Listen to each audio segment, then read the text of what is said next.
Welcome to the Department of Correction.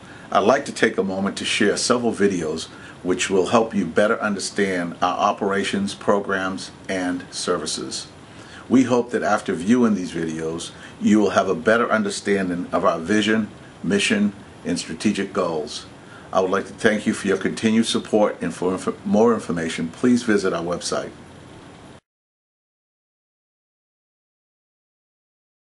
So now we're here with Veronica Madden. She's the Director of Inmate Training and Education for the Massachusetts Department of Correction. And we're going to talk about sort of the screening process that inmates go through when they enter the DOC, and what training and vocational opportunities are available to them, while they're incarcerated in the Massachusetts State Prison System. Good morning, Veronica. Good morning, Chris. So take us through what the screening process looks like when an inmate first enters the State Department of Correction. Sure. At both committing institutions, MCI Framingham for women and MCI Cedar Junction for men, there's a screening process on commitment that's part of an overall screening process for the department, but we do a specific one for education. Whether or not someone has had their high school credential attained, a high school diploma or a GED, if they've had work experience, etc., all that is taken into consideration. When they move to their first classification site, after they leave Cedar Junction, they will be given a TABE test, and that is the test of adult basic education. That kind of grade levels you for math and for reading language skills. About half of the inmates that come into the system don't have a high school diploma, so we have a very vigorous and rich GED program that we try to sign inmates up for as quickly as possible. Education is not mandatory, but it's highly recommended, and it's very much to the inmate's benefit because earned good time is awarded for successful completion and for attendance. So we do this test of adult basic education. It's done in 2 sessions. It's probably about 3 hours.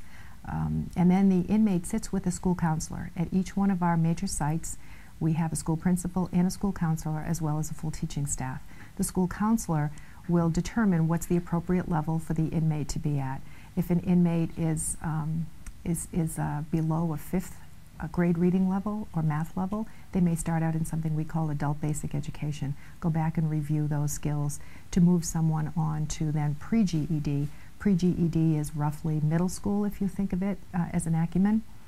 And then they can move to GED level, which is high school. They go at their own pace. The adult educational system is a little different from what we think of as primary and secondary school, and people learn sort of at their own pace.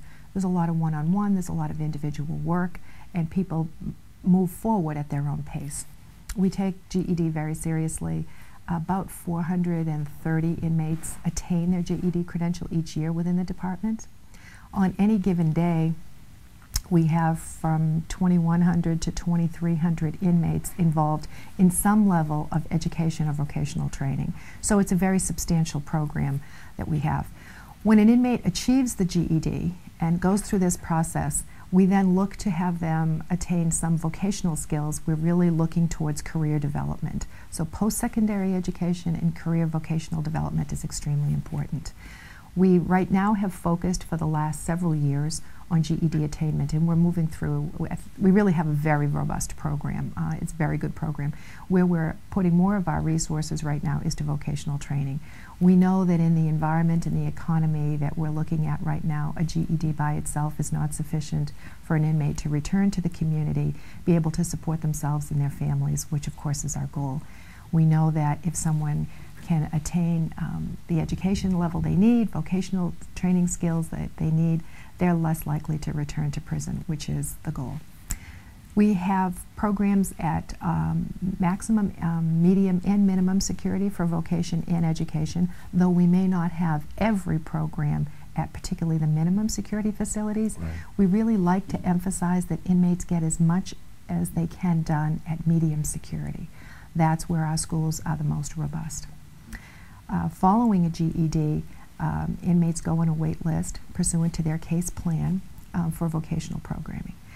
We range from welding, barbering, culinary arts, computer skills, drafting, automotive, auto body repair, computer skills, and computer training. So we have a computer skills that teaches someone how to actually work a computer. We have a program that we're doing now. They're providing Cisco training. So we're training inmates on the hardware and software and networking components of computers so they can emerge into the Massachusetts economy, a highly technical economy, with the skills that will hopefully get them a respectable job. So is there a prerequisite that an inmate attain their GED before they are eligible to go into one of these higher level programs? For all of our vocational programs except computer skills, you must have a GED and a 7th grade reading level. The 7th grade reading level is necessary for most of the textbooks and the learning that's required there. Our computer skills program does not require that. We really feel it's very important that everyone understand how to use a computer in the community. You do your banking online, right. You apply for a job through a computer. Everything is so computer based.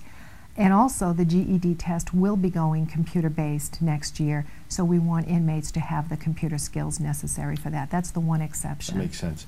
Going back to what you said initially, we can't force inmates to take part in like the GED program. It's sort of incumbent upon them to become part of the process if they choose to do that. It is, but we encourage it.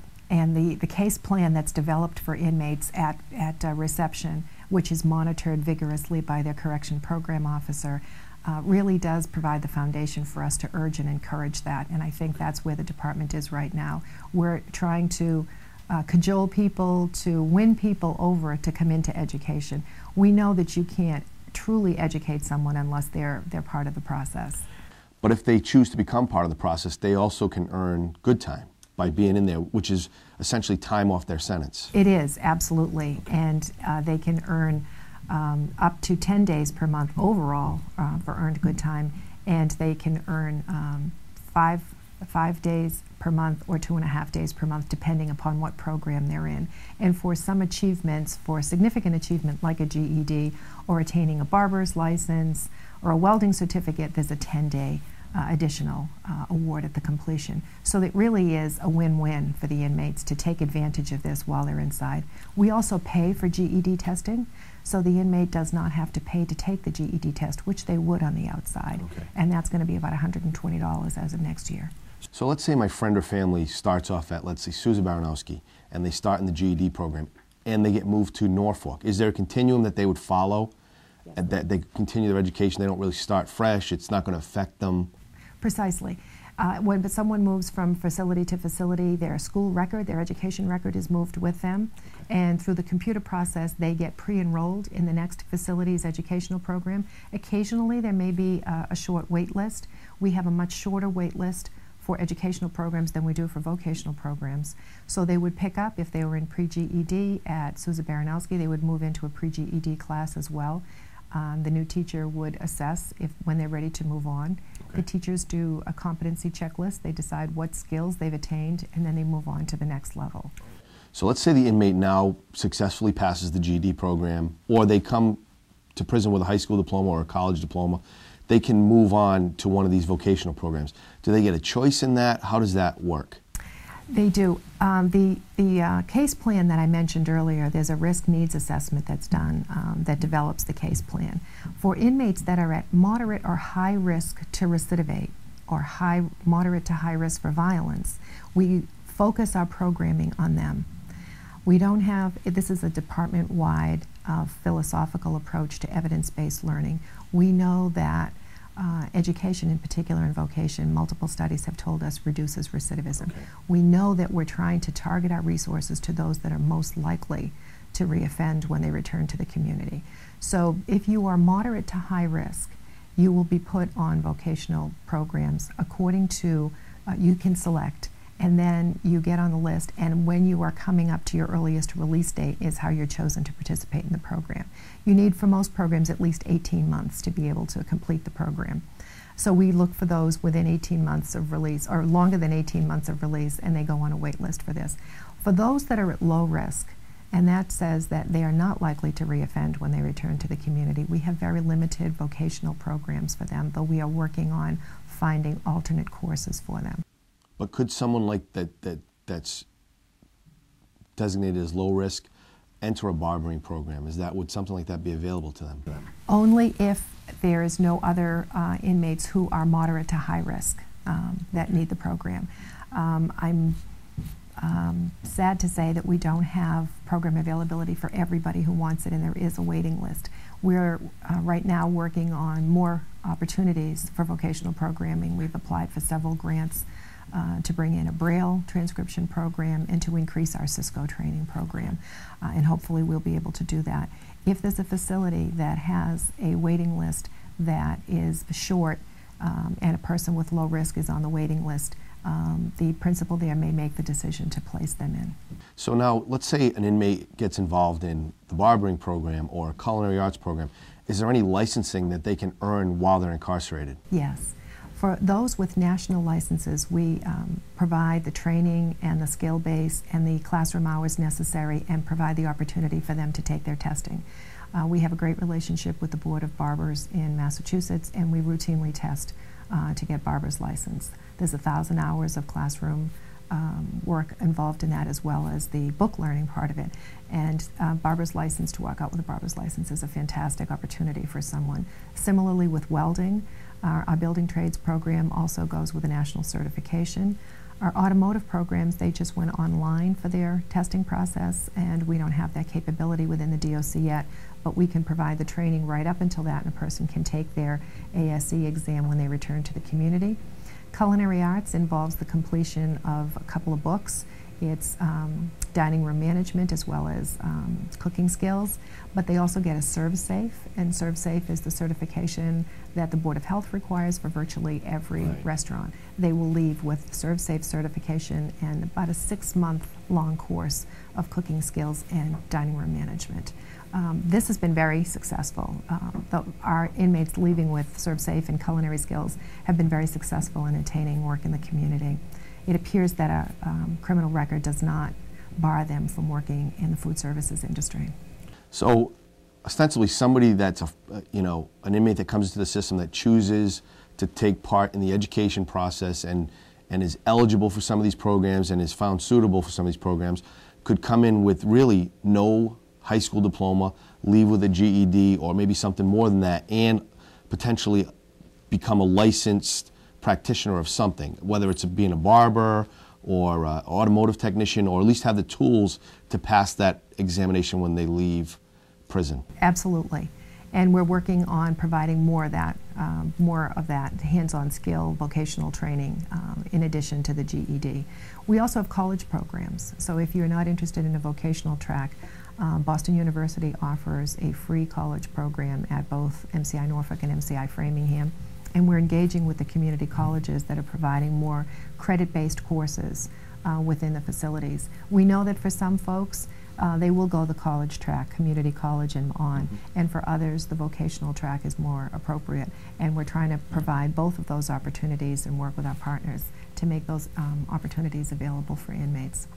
We also are developing right now some post-secondary courses that are enrichment courses, if you will, critical thinking skills, and some other advanced math courses that will allow someone to take the AccuPlacer test that will get them into community college.